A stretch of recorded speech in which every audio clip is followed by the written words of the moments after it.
Welcome to our channel.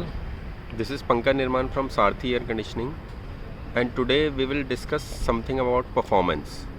How anybody can improve his performance.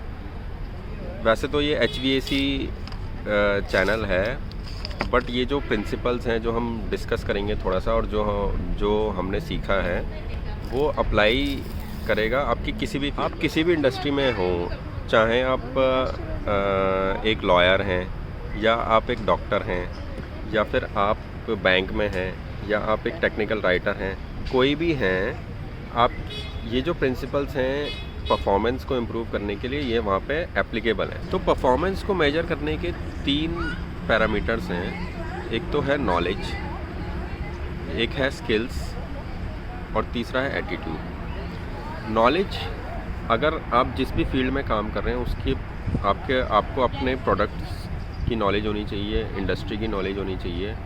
जैसे अगर आप एक लॉयर हैं तो आपको लॉज पता होने चाहिए, या आप एक राइटर हैं तो जिस डोमेन के भी आप राइटर हैं वो प्रोडक्ट के बारे में आपको नॉलेज होनी चाहिए। और अगर HVAC का करें तो HVAC की इंडस्ट्री में कौन कौन से टेक्नोलॉजीज़ यूज़ हो रही हैं, कौन सा प्रोडक्ट यूज़ हो रहा है, वो आपको उसकी नॉलेज होनी चाहिए। तो नॉलेज से केवल काम नहीं चलेगा, नॉलेज के बाद हमें स्किल्स की रिक्वायरमेंट हो रहा है। स्किल्स और चाहिए होंगी। स्किल्स इन द सेंस, जैसे मान लीजिए कि आप डॉक्टर हैं तो आपको सर्जरी करना आना चाहिए विद योर हैंड्स।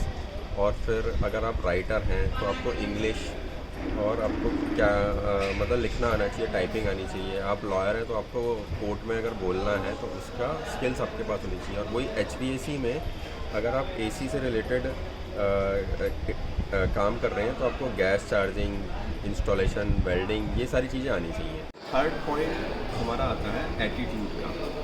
जैसे आपने सुना होगा एक सेइंग है कि लोग कहते हैं कि मेरा टाइम अच्छा नहीं चल रहा, टाइम ख़राब चल रहा है। टाइम इज़ नेवर सही या ख़राब, टाइम इज़ आइदर ईजी और डिफ़िकल्ट। तो या तो वो ईजी होता है या डिफ़िकल्ट होता है, डिपेंडिंग ऑन सिचुएशन। तो एटीट्यूड पे डिपेंड करता है आप उस टाइम को कैसे यूटिलाइज़ करेंगे। अगर आपका एटीट्यूड पॉजिटिव है, पॉजिटिव इन द सेंस कि आप हर चीज़ में डिफ़िकल्टी, स्ट्रगल ये सब नहीं देखते, आप ये देखते हैं कि ये मेरे लिए एक प्लेटफॉर्म मिला है, मेरे लिए एक लर्निंग अपॉर्चुनिटी आई है, तो वो एक पॉजिटिव एटीट्यूड है। अगर आप नेगेटिव जो बंदा होगा वो हमेशा देखेगा कि मुझे इतना ट्रैवल करना पड़ेगा, ये सब काम करना पड़ेगा, वो एंड रिज़ल्ट पे फोकस नहीं करता कि मेरे को रिज़ल्ट्स क्या मिलेंगे। वो ये देखता है कि आप कितनी प्रॉब्लम्स आ रही है, कितनी डिफ़िकल्टी है, कितना स्ट्रगल है।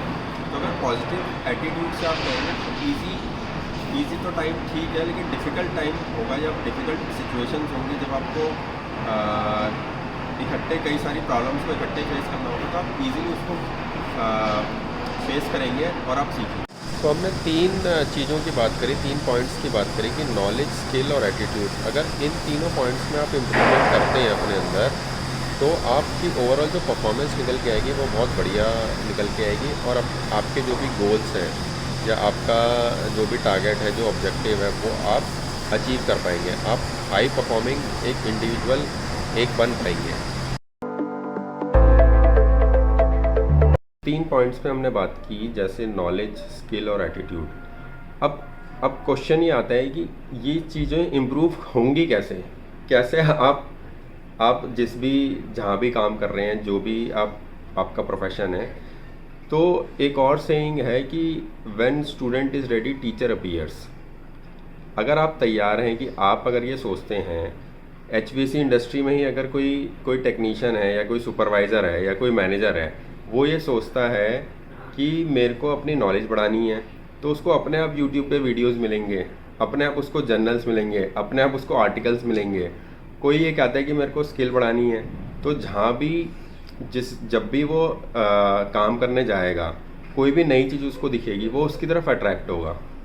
और एटीट्यूड, जो उसके सुपरवाइजर्स हैं या कस्टमर से वो फीडबैक के लिए ओपन रहेगा कि भाई मैं कैसा हूँ, तो वो उस चीज़ पे इम्प्रूव करेगा। बाकी हम क्या करते हैं, एक लाइन है कि your development is your business.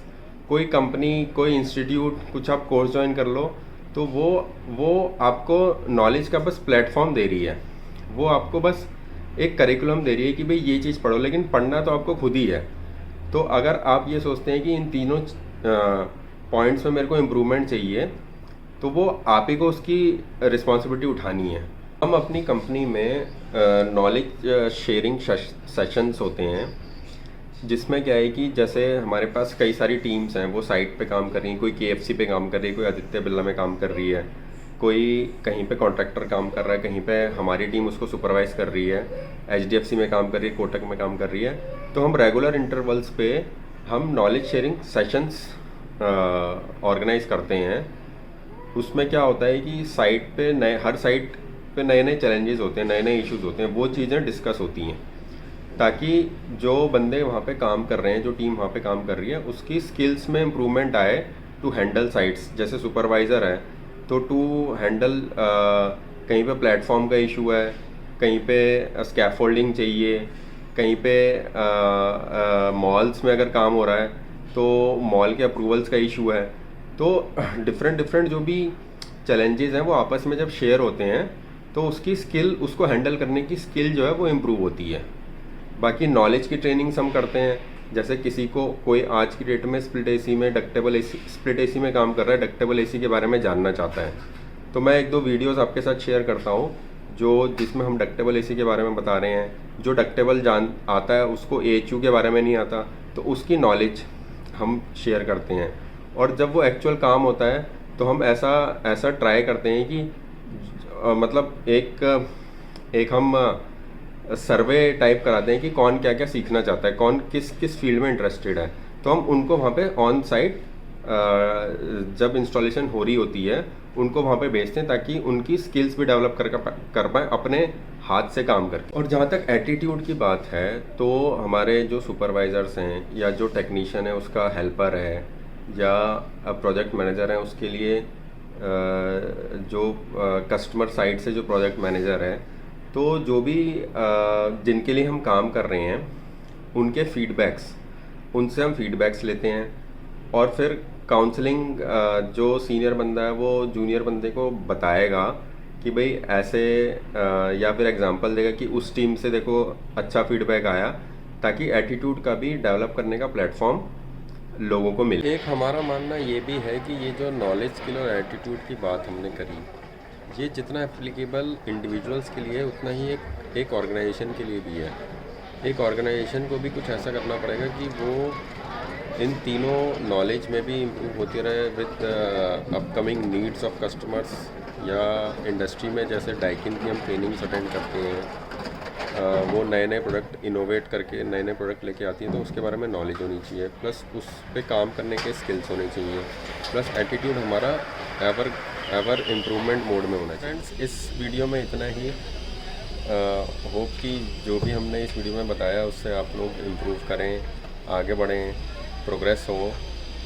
इसी आशा के साथ थैंक्स।